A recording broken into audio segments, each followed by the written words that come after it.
gauche. Coucou tout le monde, j'espère que vous allez toutes et tous bien. Donc aujourd'hui on est le 4 janvier, donc direction les Hospices de Lyon pour mon rendez-vous au centre antidouleur avec le professeur. Donc je vous reprends Tournez tout à à gauche. l'heure, tournez à gauche. Donc du coup c'est mon mari qui conduit, coucou. Bonjour, je suis le pilote. Voilà, bah oui, parce que bah, la quiche, j'ai pas fait de demande comme d'hab, hein, voilà, j'ai pas fait de demande pour pouvoir avoir un transport. Pourtant mon fils il est ambulancier, il m'a dit maman, il faut faire une demande, machin, etc. Moi j'y ai pas Dans pensé. 800 mètres, restez à droite. Oh, dans Et 800 puis, mètres, au rond-point, hein, prenez la prenez. deuxième sortie. Voilà, donc je peux pas lui dire de se taire à lui, hein, c'est pas possible. Hein. Donc voilà, donc du coup, bah ouais, la quiche elle a pas fait de demande, elle a rien fait du tout, elle se démerde toute seule. Donc voilà, donc du coup il me fallait un copilote, le copilote c'est moi. Non, le copilote, c'est pas moi. Non, le copilote, c'est le truc qui parle depuis tout à l'heure. C'est CarPlay. Voilà, tout à fait. Et Dans donc, du 200 coup, mètres, restez à droite. Et puis, au rond-point, en fait, c'est prenez GPS. la deuxième sortie. C'est GPS parce que sinon, il faut que je donne 3 noms. Donc, les noms, je les connais pas. Donc, voilà. Mon mari a dit je sais pas quoi, donc on s'en fout. Donc, voilà. Et donc, du coup, bah, je vous retrouve Restez tout à à l'heure. droite. Et puis, Allez, au bisous à tout de rond-point, suite. Ça y est, du coup, on est au centre antidouleur. Donc, j'attends mon rendez-vous et je vous donne le compte rendu après. Hello, me revoilà, me revoilà. Alors, donc le professeur m'a gardé 1 heure. Il m'a demandé donc de raconter mon histoire et tout. Super, c'est une femme, elle est géniale, franchement, super top. Donc, pour commencer, on va éliminer tout ce qui est morphine et tramadol parce que ça fait depuis 5 ans que j'en prends. Donc du coup, c'est trop néfaste pour ma santé. Et puis en plus, comme elle me dit, la morphine, ça cache sur le moment, mais en fait, ça déclenche d'autres douleurs. Donc du coup, on la retire. On retire aussi le tramadol, mais par contre, j'ai un médicament qui s'appelle le Laroxyl que l'on va augmenter. Et les autres médicaments qui sont Lyrica, qui sont Laroxyl et puis Doliprane, je le garde. Par contre, en fait, ils me font faire, parce que j'ai perdu beaucoup sur ma jambe gauche, hein, au niveau de la mobilité. Donc, du coup, ils me font faire un examen, je ne sais plus comment ça s'appelle, un électromyogramme. Voilà, donc il faut que je prenne rendez-vous au service nucléaire. Ensuite, après, ils me font faire un EOS, ils me refont faire un IRM. Alors, autant vous dire que l'IRM, elle m'a dit que c'était très important. Donc, moi qui suis claustro, la dernière fois, j'ai pété un câble dans le truc. Ils ont été obligés de me sortir et de faire rentrer mon mari, parce que je faisais une crise d'angoisse, en fait. Donc là, j'ai dit, bah, je vais essayer de prendre sur moi et puis de le faire puisque c'est important et que je suis obligée de le faire. Donc je vais voir si mon mari peut rentrer avec moi comme il avait fait la dernière fois.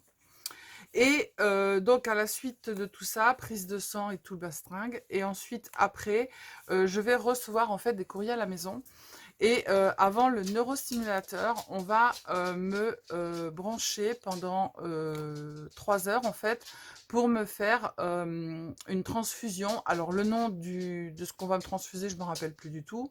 En plus, c'est pas marqué sur le papier parce que je vais recevoir mon courrier. Donc du coup, ça sera tous les 2 jours. Donc je serai obligée d'aller à Lyon tous les 2 jours. Et ça dure pendant 3 heures. Et elle m'a dit, autant vous dire que les premières heures, vous allez voir des éléphants roses, des mouches qui vont marcher, enfin bref, avec des pattes, enfin bref, voilà. Donc je vais être bien, je vais être zen, je vais être, voilà. Donc du coup, on va essayer ça. Et à la suite de ça, si rien ne va, en fait, eh bien, on fera une pause de neurostimulateur. Voilà. Donc déjà, tous les examens vont déjà donner un ordre de un chemin en fait à suivre. Et puis ces rendez-vous tous les 2 jours à Lyon vont aussi me donner en fait à l'issue une porte de sortie, soit vers un neurostimulateur ou alors on continue comme ça. Voilà. Donc voici les nouvelles. Je vais essayer parce qu'en fait, j'aurai pas le rendez-vous pour les injections avant 3 mois parce qu'en fait, bah, il y a beaucoup d'attentes. Donc du coup, ce que je vais faire, c'est que je vais essayer, parce qu'en fait, il paraît que ça fatigue beaucoup. Donc je vais essayer de m'avancer dans mes tutos de façon à ce que vous ne soyez pas sans tuto. je veux pas interrompre ma chaîne, je veux pas, vous êtes là, vous avez toujours été là, vous êtes encore là, que ce soit dans ma maladie ou que ce soit pour les tutos, vous êtes là. Donc, je veux pas vous laisser sans rien. Donc, je vais m'avancer. Là, on est le 4 janvier. J'ai déjà fini le mois de février. Donc, il faudrait que fin janvier, j'ai fait le mois de mars et le mois d'avril. Voilà. Donc, je vous ferai un tuto tous les 2 jours parce que tous les jours, ça va être trop compliqué pour moi. Et puis, si j'arrive pas à m'avancer, bah, je vais essayer quand même de vous faire des tutos pour pas que vous soyez sans tuto. Je sais que vous les attendez tous les matins. Je sais que beaucoup d'abonnés, en fait, ça les réconforte pour les personnes qui sont seules, pour les personnes qui sont dans la douleur comme moi. Je sais que ça vous apporte beaucoup, donc du coup, je ne veux pas vous laisser sans rien. Voilà. Donc, je vous remercie aussi de tous les petits messages que vous avez mis sur la communauté pour m'encourager pour ce rendez-vous. Moi, j'y allais confiante en fait parce que de toute façon, c'était ma dernière chance. Donc, voilà. Et puis, cette personne, ce professeur est très sympa. On voit qu'elle est très à l'écoute parce qu'elle nous a gardé 1 heure. Et mon mari a pu poser beaucoup de questions. Moi, j'ai pu exprimer en fait tout ce que je ressentais parce que la douleur, bien évidemment, tous ceux qui sont autour de nous en fait ne comprennent pas, je dis pas ne comprennent pas, mais ne comprennent pas la réalité en fait de ce que l'on peut supporter. Ou des fois, quand on dit qu'on est à 200 sur une échelle de 10, les gens disent mais c'est pas possible, c'est pas possible. Ben si, c'est possible. Voilà. Donc du coup, je vous remercie beaucoup pour vos petits mots d'encouragement. Là, je vais passer mes examens. Donc du coup, je vais téléphoner pour pouvoir avoir mes rendez-vous le plus rapidement possible. Et puis voilà, et quand commencera en fait les injections, eh ben, je vous ferai un petit coucou de l'hôpital.